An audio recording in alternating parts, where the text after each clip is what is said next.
Okay, this video is for Calculus 1 Differentiation in Class Practice, and this is number 20.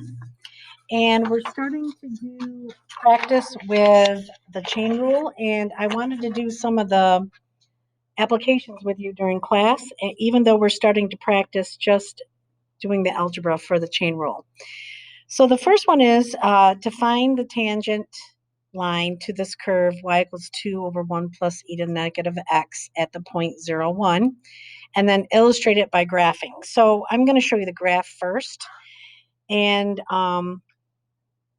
let me just start out by copying this down. So for A, our function is y equals 2 over 1 plus e to the negative x. So I want to graph that, and then I want to find at the point 0, 1 what the equation of the tangent line is going to be.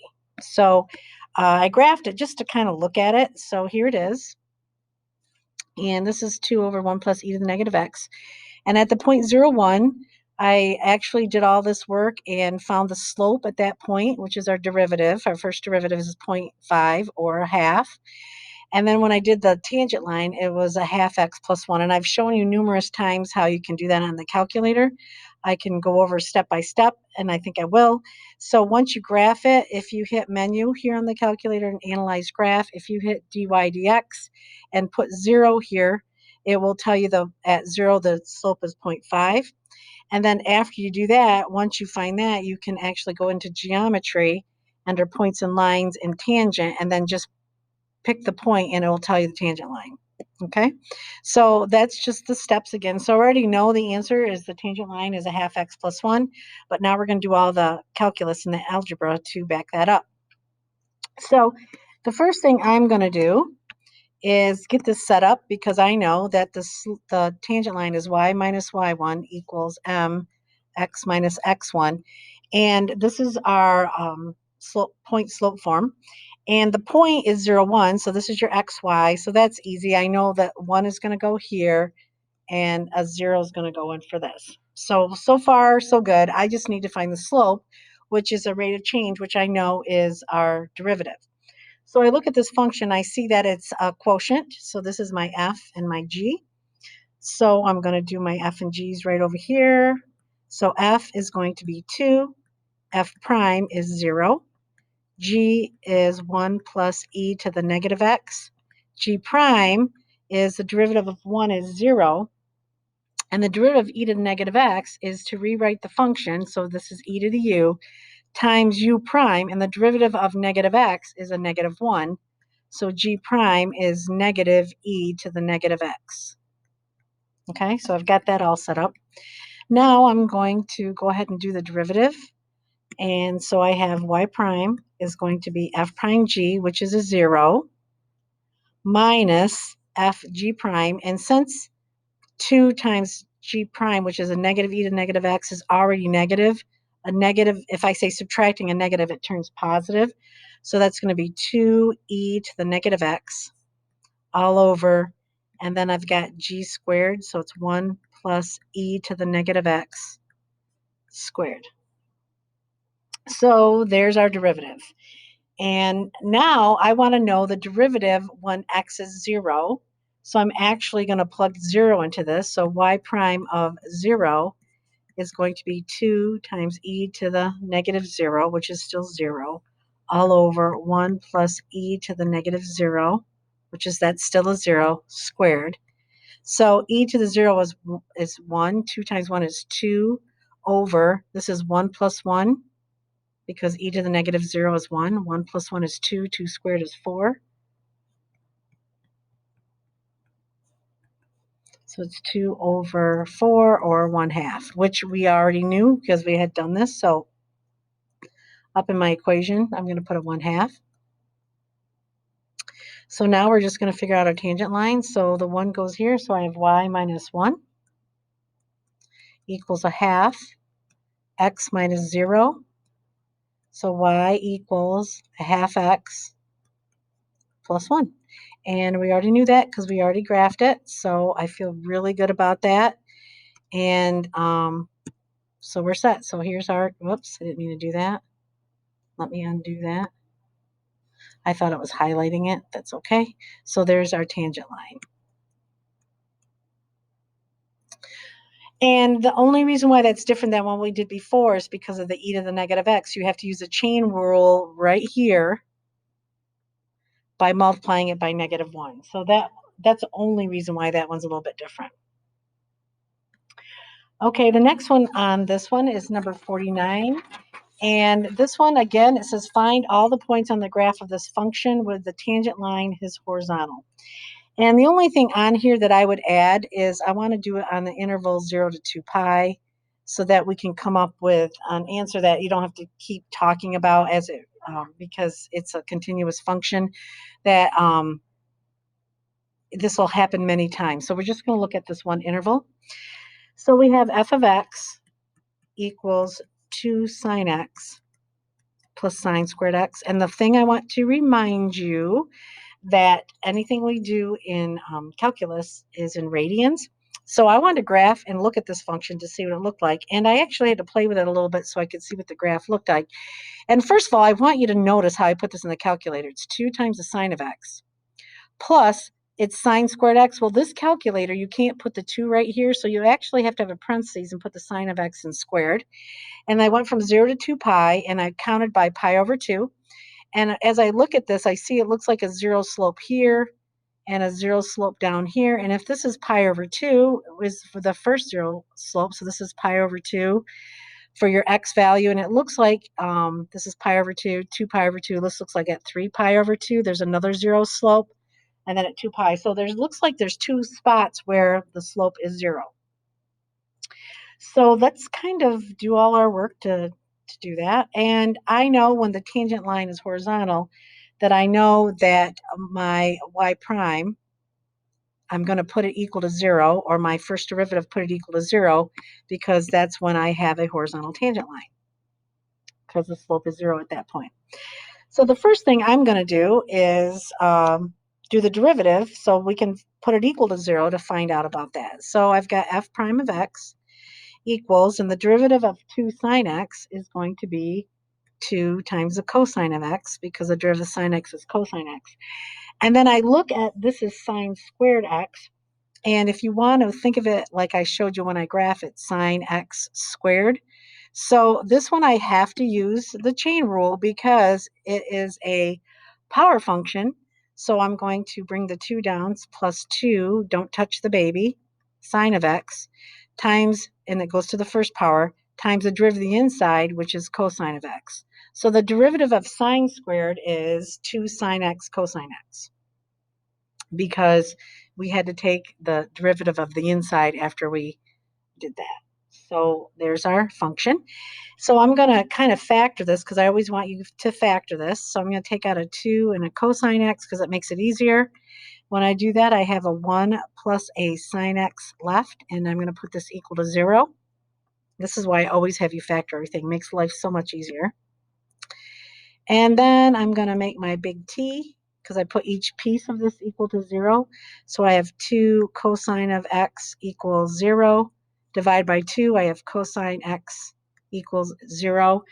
And if I remember the table I had you memorize, if not, you're doing inverse cosine on both sides.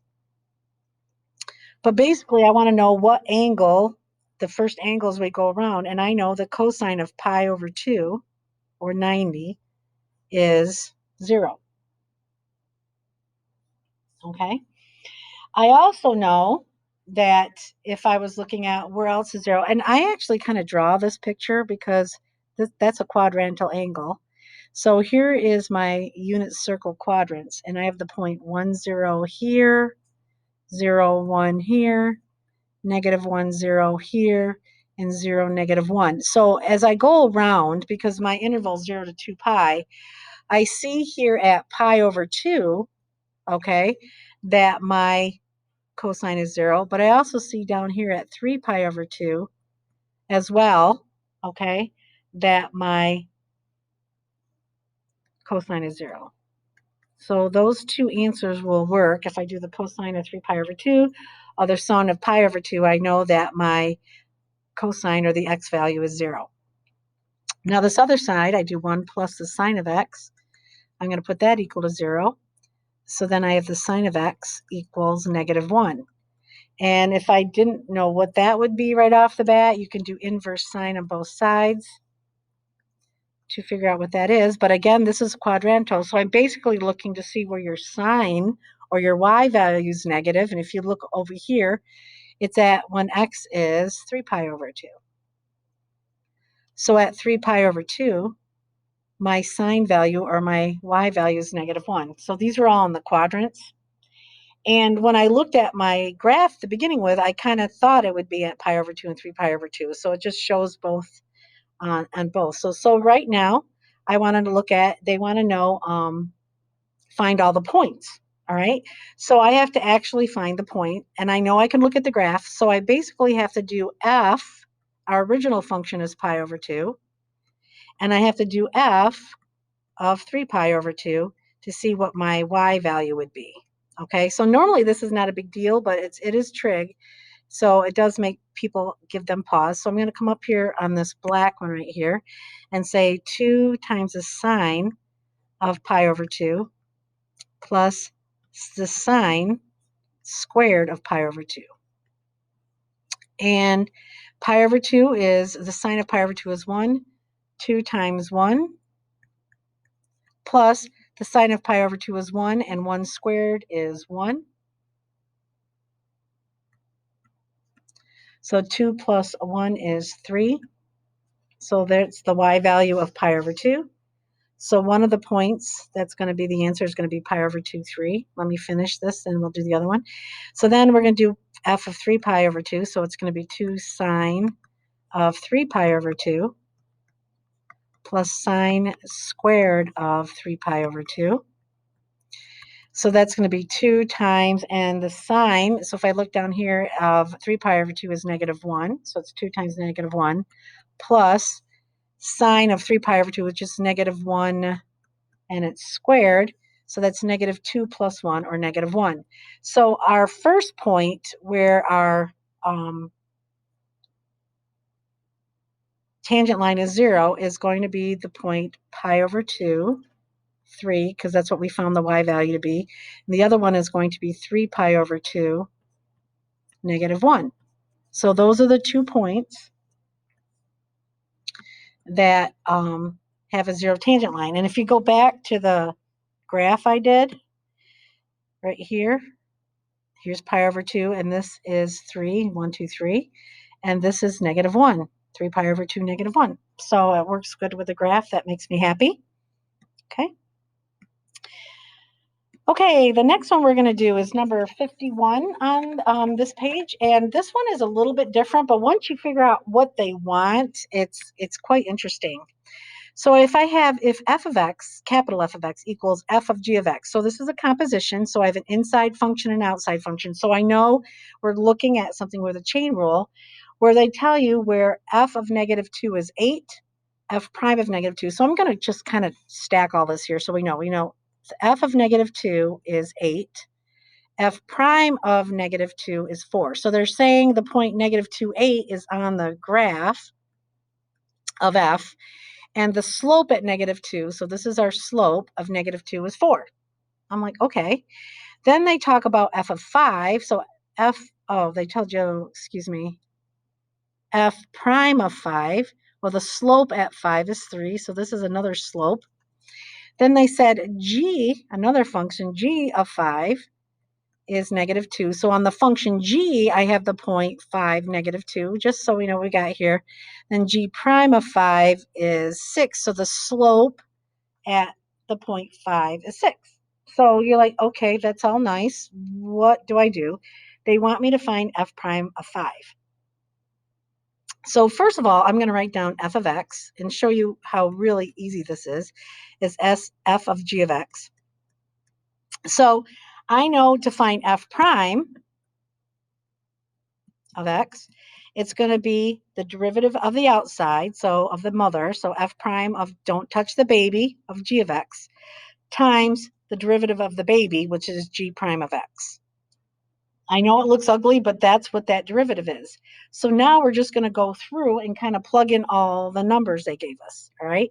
And they want us to find f prime of 5. So I'm going to actually put a 5 in there. So f prime of 5 is going to be f prime of g of 5 times g prime of 5, because that's what they want us to find. So I'm going to plug everything in there. Whoops, I forgot the other parentheses there.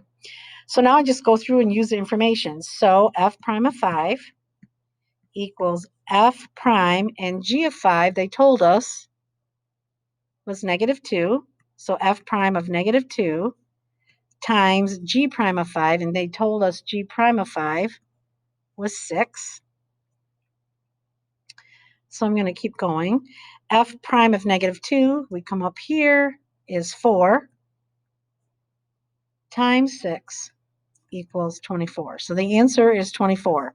And so when they give you a question like this, they just want to know, do you know how to do the chain rule, which is this right here, of a composition? And then you go ahead and plug in all the information that they want you to find it at. So that's all we needed to do on that one. So that was fun. Let's do 53. So 53 is similar, except now we have a table. So they gave us f of x, g of x, f prime of x, and g prime of x, and they gave us these x values, and then these are the y values of those functions, and these are the slopes at those points. So we're going to do the same thing that we did earlier. So they want us to do a first. So they said if h of x equals f of g of x, find h prime of x. Okay, so h prime of 1. So I'm going to do h prime of x first.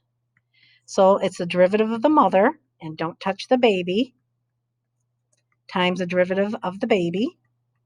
Okay, and they want me to find it at 1. So h prime of 1 is going to be f prime of g of 1 times g prime of 1.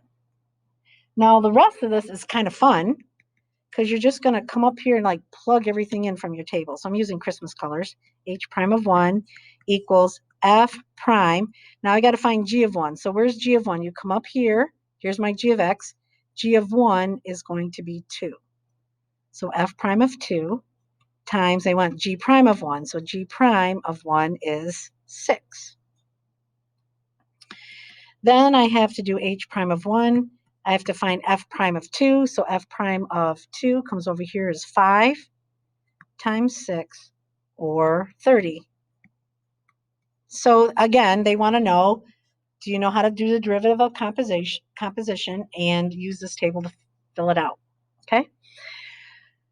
The next one they want us to do, I'll do a different color here for B, is they want us to do h of x here is g of f of x.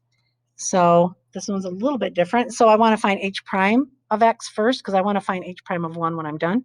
So h prime of x is going to be the derivative of the mother, don't touch the baby, times the derivative of the baby.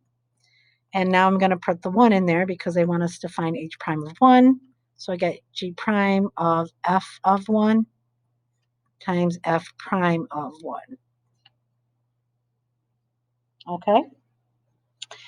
So h prime of 1 is going to equal g prime of f of 1. Well, f of 1 is 3. Times f prime of 1. F prime of 1 here is 4. So that goes in that spot. Then, so h prime of 1 is going to be g prime of 3. So g prime of 3, so that's all the way down here. G prime of 3 is 9 times 4, or 36. So now I showed you how to do, they're a little bit different, but they just want to know, do you know how to do the derivative? So this is it for number 20. So I hope this helped.